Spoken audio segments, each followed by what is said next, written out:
We live in a world where everyone has an opinion, their own outlook and perspective on everything. But do we ever hear these opinions from everyday people?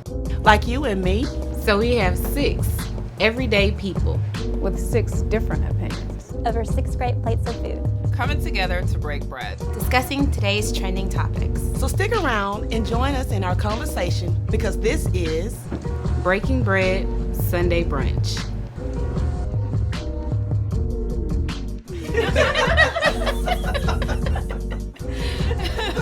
Okay, let's see what they're gonna have for brunch today. All right, so we have fresh seasonal fruit, sliced tomato with basil pesto, a choice of grilled shrimp or grilled fish served with grits. That's pretty good. Buttermilk pancakes. And then we have a choice of pork sausage, veggie sausage, or crisp bacon. Yeah, bacon. I'm gonna go veggie sausage. Pork, sorry. We on the same team today. Okay. Team swine. Well, you can eat it with your scrambled eggs. And then I heard we're having a triple chocolate cake. Yeah. Sounds pretty good. Triple that chocolate. Yeah. And orange juice and bottomless mimosas. Mm-hmm. Okay. I could use a refill. I see. Well, there's also regular and decaffeinated coffee, tea, and herbal tea. So it sounds pretty good. Decaf coffee. I don't know. It kind of defeats the purpose. There's no purpose to it. Not my house. Decaf still has cake. Yeah, it still has caffeine. I think decaf is for people who don't have kids. Right. Kids, you need coffee, you need caffeinated. Or don't work. Right. Or don't Yeah, work. that don't work. Right. You just need to toast through the day. Right.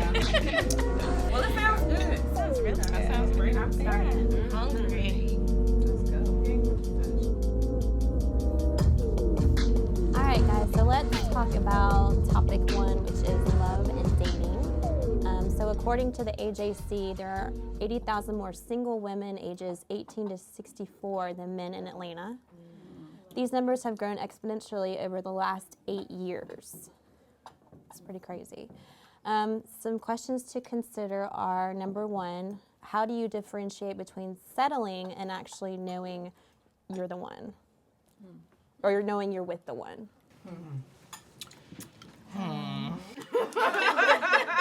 Good question. It's kind of a tough one. Yeah. I Well, think go ahead. I think you at least make the attempt to get to know the person as opposed to just jumping in. You know, it's Right. not like you're in your early 20s anymore where you can afford to really kind of waste time maybe on the wrong person. So I think just the smarter move might be to just kind of spend some time learning about the person, learning what your similarities and differences are, instead of just jumping in. Well, I think on top of that, like, you have to learn about yourself, what you want, like, really. Oh, yeah. Not just in a mate, but in life. You know what I mean? Like, Right. is this person going to help me get there? Or, you know what I mean? Like, stuff Right. like that. That kind of helps facilitate what, you know, getting to know the person is actually going to look like. Right. Absolutely. Absolutely. I guess you have to be comfortable with, and like you're saying, with yourself.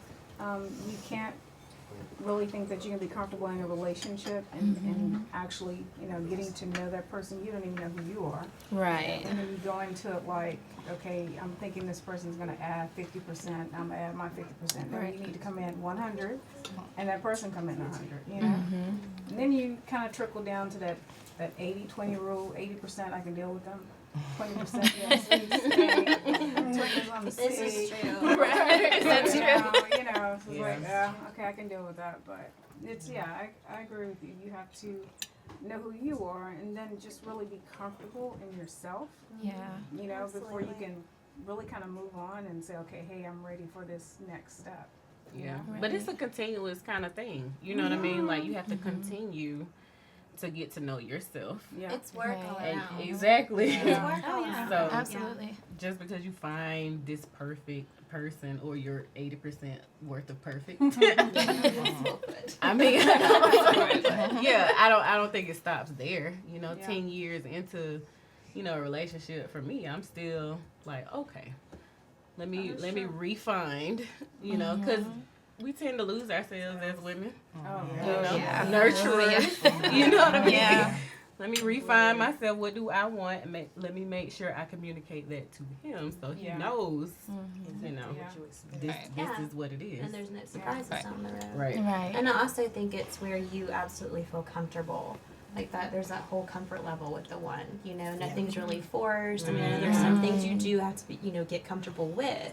Yeah. But for the most part, it's pretty natural. Yeah. So, I mean, I've been divorced. I was married 5 years. So that whole natural thing really wasn't there, and it was kind of forced, and it didn't feel right for so long. And I finally got out of it. Now I'm in a relationship, and it's very natural, very good, and I know more about myself, and he's sure about himself. So the relationship is just flowing naturally. So it's nice. Yeah. Well, the thing about the one. See, I don't believe that okay, and I'm married. I've been married 5 years. So I don't believe that. I don't believe in soulmates, and I don't believe that there is the one. I believe that there's a one at that time in your life that fits the mold to where you are in life. So if I move to Spain tomorrow, I guarantee I'm going to find the one again.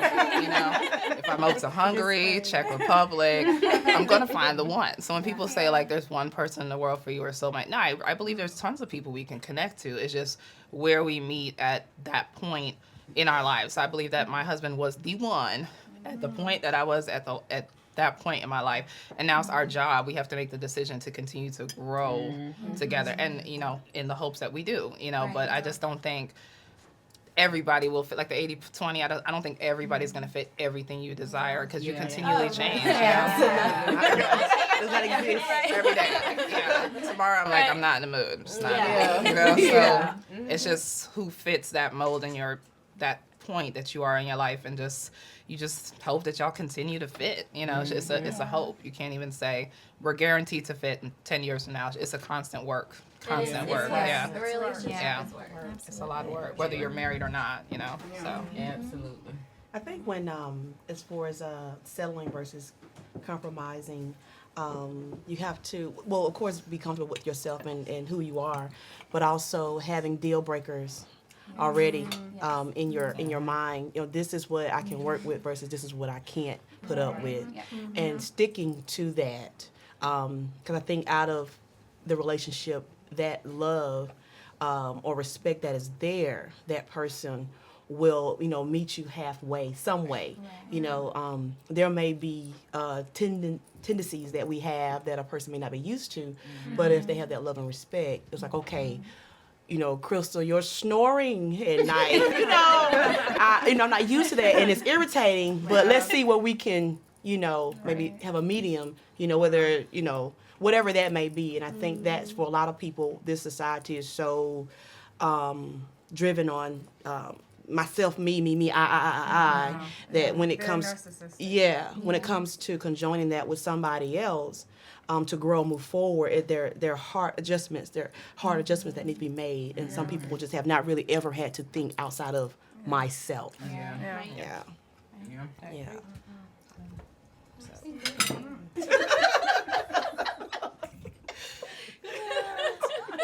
Okay, ladies, let's talk about topic number 2.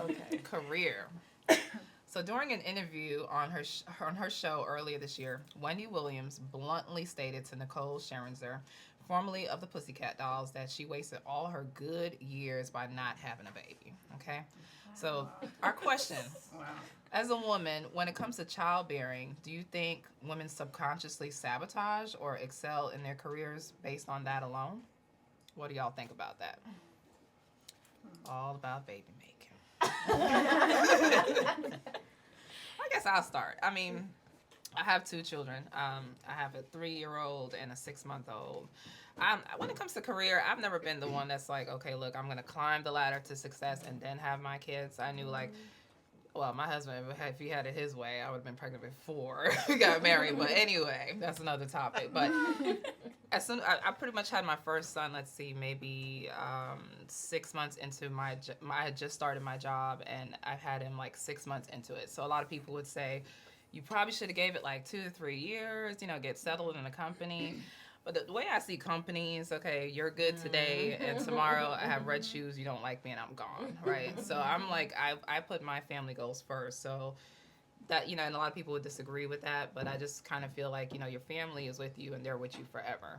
But it's different, you know? So I'm sure you ladies have different experiences. Jackie, what do you think? I actually was a teenage mother, so I entered motherhood very early. And it was like, it's a two-edged sword. Of course, it's a blessing.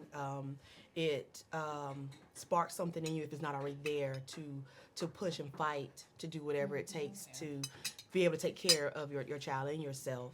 So I'm like Stacy. I've never been the one to say, oh, I'm just going to, you know, conquer it all, you know, professionally, to, I don't validate myself, you know, and then sacrifice motherhood, because like you said, you're disposable. You know, you're good one day, and then you may not be the next. And then, for me, I've always thought about the time missed.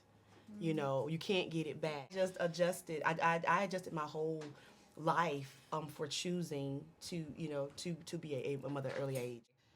My role is mom first, you know, or family first, but I still need to pay the bills. So that needs to be done accurately and done well too. So I admire women who say, okay, I want to wait until, you know, my later 30s or early 40s to have a child. If that's your thing, cool. You know, for me personally, I was just like, no, that's just not going to be my thing, you know, unless it had to be my thing, because sometimes it has to be your thing. So with Wendy's point, I mean, I thought that was kind of rude to tell, you know. I don't think you should dictate and tell somebody when they should have a child, how many children they should have, how to do, you know. I think that is a personal choice. I think if you choose your career over a child, I think that's fine too. I just think it's so personal. Like, not everybody wants a kid, you know, or if they do, not everybody wants 5, not everybody wants 2, you know. It's just, it's so personal, and sometimes it's your own family. Whoa. Yeah. Like, so when are you having a baby, or when are you gonna get into a relationship? When I get there, I mean, you know. When did that become the topic of discussion? Like, why is that just the basic, like, introduction? So how are you today? Happy Thanksgiving. So when you having a baby? Are you married yet? Right. Why not? No. What's wrong with you? Turkey? Right. So it's societal pressures, I think, you know, and then we put our pressures on our own selves. Like, well, I'm 35. The thing says I'm gonna be, you know, like, I'm declining my Right. Oh, the worst is when you go to like the gynecologist. I'm almost 33 and I don't have any kids. I do want kids, but I did want to wait. So that's what I wanted. I wanted to get settled and get some money in the bank, feel comfortable. That's just how I am.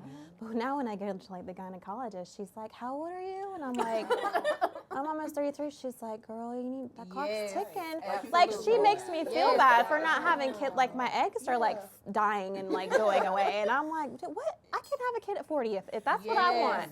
I don't want to wait that late, but it's my personal choice and I shouldn't have to feel pressured. Not at all.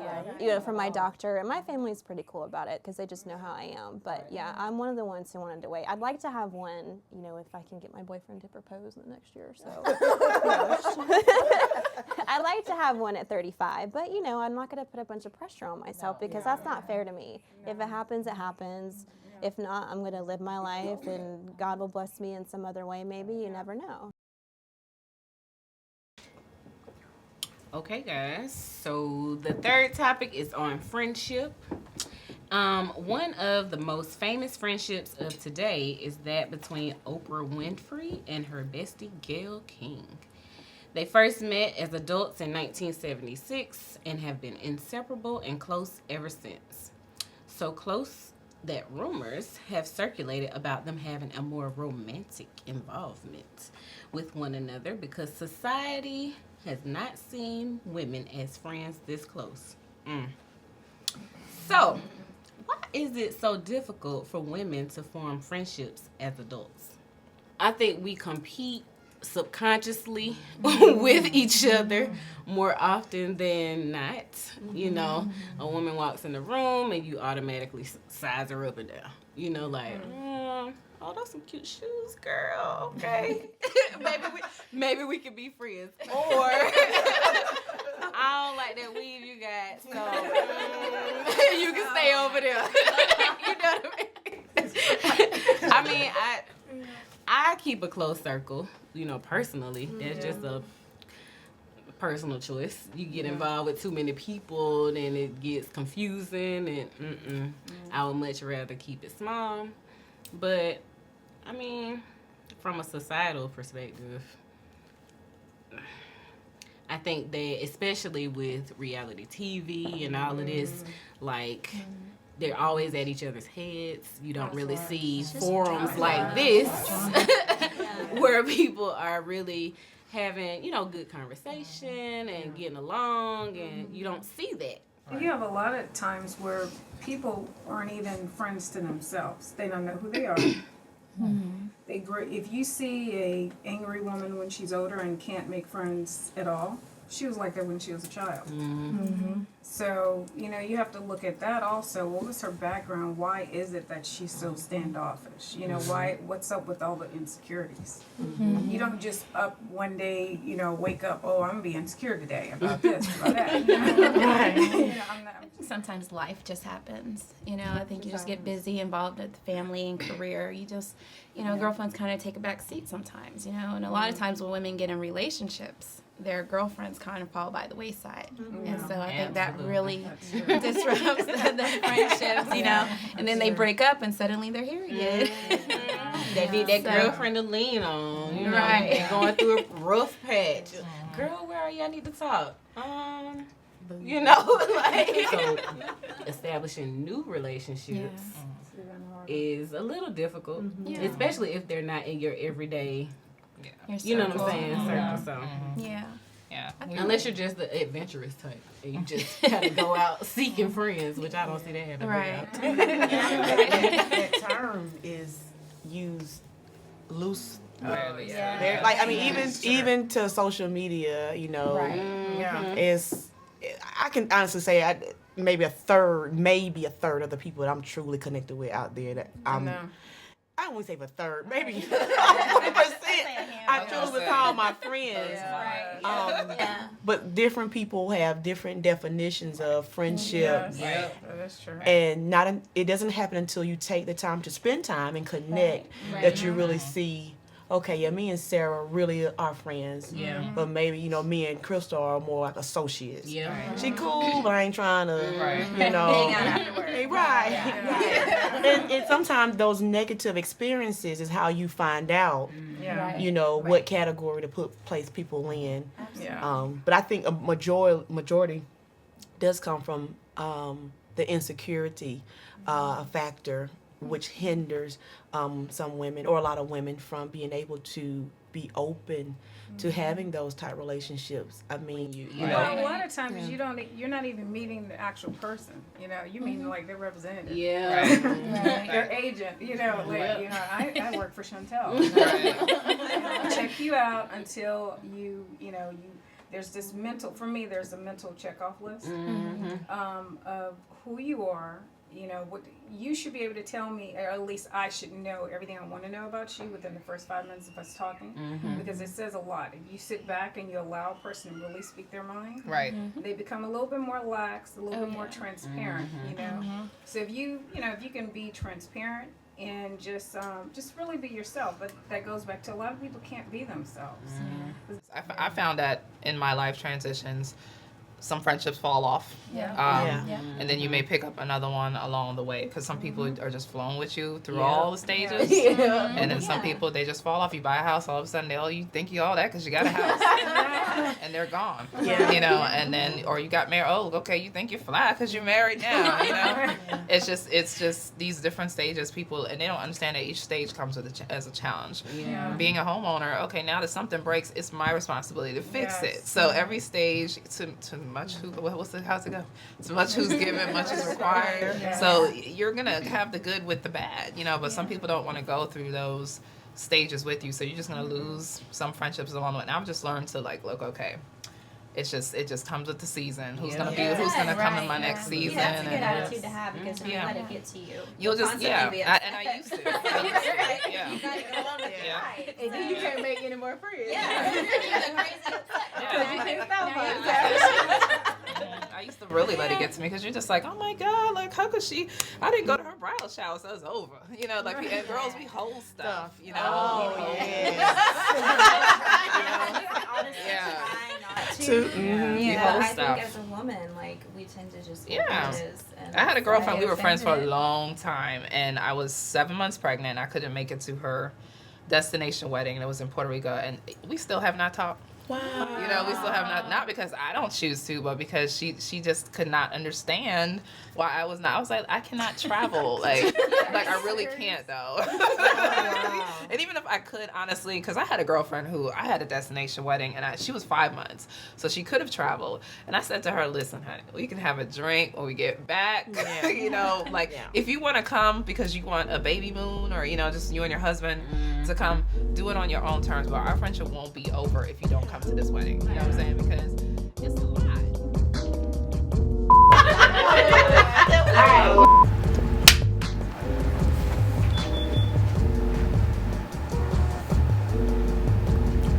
Sorry. I don't know where to go. Oh, so